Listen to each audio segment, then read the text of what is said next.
Bonjour à tous.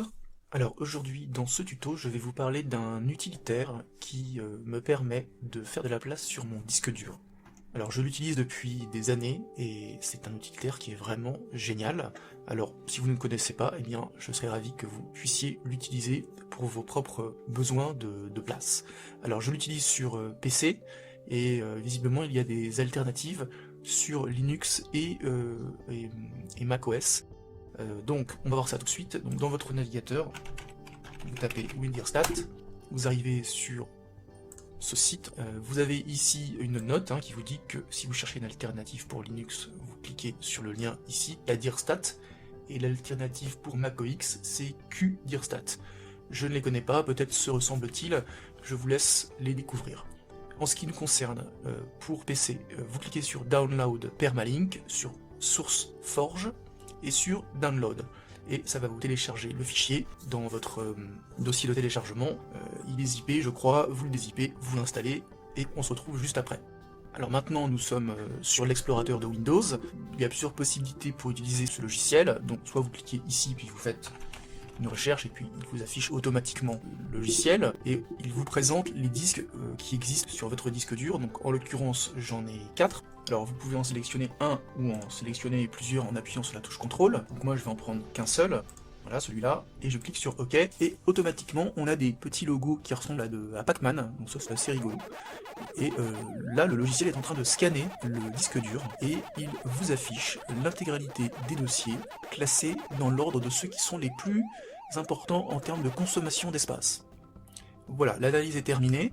Alors, on va pas regarder tout ce qu'il y a dans les menus tout en haut parce que je ne les utilise pas, mais je vous laisse libre cours de les visiter. Ce que j'utilise ici, en fait, c'est que tout de suite, je regarde le premier dossier, je vais le sélectionner, et je regarde. Alors, vous voyez, il fait 72% de mon disque, il pèse 1,5 Tera, puis ensuite, bon, j'ai des informations du genre, il y a X fichiers, X dossiers, X sous-dossiers. Et lorsque vous cliquez sur le petit plus, eh bien, il vous affiche maintenant ce qu'il y a dans ce répertoire, mais toujours dans l'ordre du fichier, du dossier, pardon, des fichiers qui sont les plus lourds. Et ça vous permet tout de suite de repérer sur votre disque qu'est-ce qui pèse le plus lourd et ce que vous pouvez supprimer. Alors là, pourquoi est-ce que j'ai fait ce tuto? C'est que, en fait, je me suis aperçu que j'avais un dossier qui s'appelait Sauvegarde été 2020 temporaire, que j'avais totalement oublié, et qui arrive en deuxième position juste après Bureau, et qui pèse 449 Go. Et comme je recherche toujours de la place pour m'éviter d'aller acheter des disques durs alors que ce n'est pas forcément nécessaire, et bien là je m'aperçois que je vais récupérer quasiment 500 Go. Donc c'est vraiment formidable comme outil, et dès que vous avez des soucis de place, je vous recommande d'utiliser ce logiciel. Alors là, sur la fenêtre de droite, on a l'intégralité des extensions qui sont présentes, qui sont représentées par tous les fichiers de votre disque.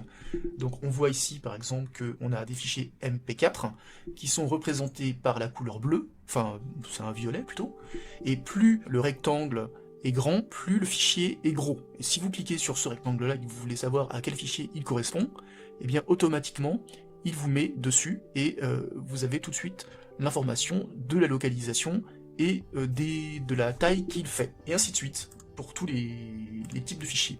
Une fois que vous avez repéré des fichiers à supprimer, eh bien, vous avez ici la petite croix pour supprimer, mais alors attention, ici ça ne va pas dans la poubelle, ça ne va pas dans la corbeille, ça va directement dans les oubliettes, c'est terminé pour toujours, donc faites quand même très attention. Ah, vous avez ce logo, je clique ici et ça va dans la corbeille. Je voulais vous montrer également comment je l'utilisais de temps en temps. Alors je le ferme, je vais me mettre voilà, je vais cliquer sur ce disque, et vous voyez, je vais rentrer dans Bureau par exemple, et puis là j'ai Blog mode opératoire, et je ne sais pas exactement combien il pèse et ce qu'il y a dedans, et bien je fais un clic droit, et je vais dans Envoyer vers, et pour autant que vous l'ayez mis dans Envoyer vers, et je pense qu'on vous le demande au moment où vous l'installez, et bien vous cliquez dessus, et automatiquement il va vous afficher ce qu'il y a dedans.